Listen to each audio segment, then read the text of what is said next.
Donc, tout d'abord, la francophonie, également appelée le monde francophone ou encore espace francophone, désigne l'ensemble des personnes et des institutions qui utilisent le français comme langue de première socialisation, langue d'usage, langue administrative ou langue d'enseignement.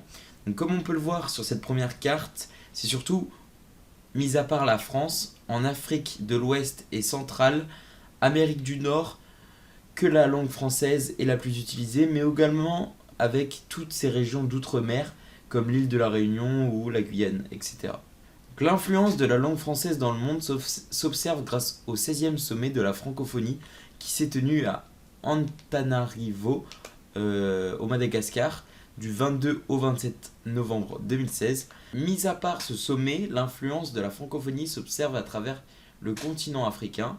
Il résulte de l'adoption de la langue française de nombreux avantages pour les entreprises françaises et pour les pays qui les accueillent. Donc, des procédures administratives semblables à celles de la France, le recrutement de personnel local francophone, ce qui évite de rechercher des bilingues pour faire l'interface, ou le personnel est souvent formé aux normes françaises, la facilité à créer des relations personnelles en dehors du travail, et cela renforce également le poids du français dans le monde entier, par exemple en faisant prendre conscience à l'étranger qu'il faut apprendre cette langue pour des raisons économiques. La langue peut constituer donc un vecteur d'influence efficace dans la mesure où elle véhicule la culture et le mode de vie.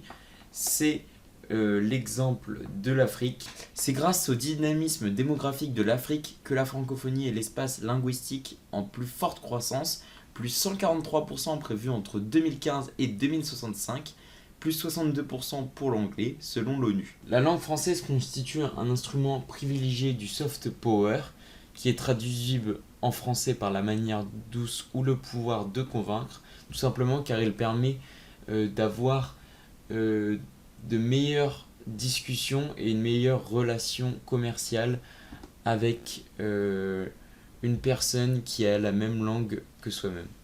De plus, le rayonnement culturel auquel participe la langue française donne une certaine forme de puissance indirecte, car même si la puissance est en net déclin, soit sur le plan militaire, économique ou démographique, si elle s'évertue à rester attractive grâce à une action culturelle, cette action culturelle sera bénéfique pour le pays en question qui développera une puissance indirecte. La méthode utilisée pour améliorer le taux de pratique de la langue française se situe dans les universités comme l'université Paris-Sorbonne, créée en 2006 à Abu Dhabi, qui offre 10 cursus de licence, 15 masters et 2 diplômes universitaires. Toutes les licences, à l'exception de la physique, sont enseignées en français. Les masters le sont en anglais. Les étudiants non francophones ont la possibilité de suivre des cours de français qui les mènent à un diplôme universitaire.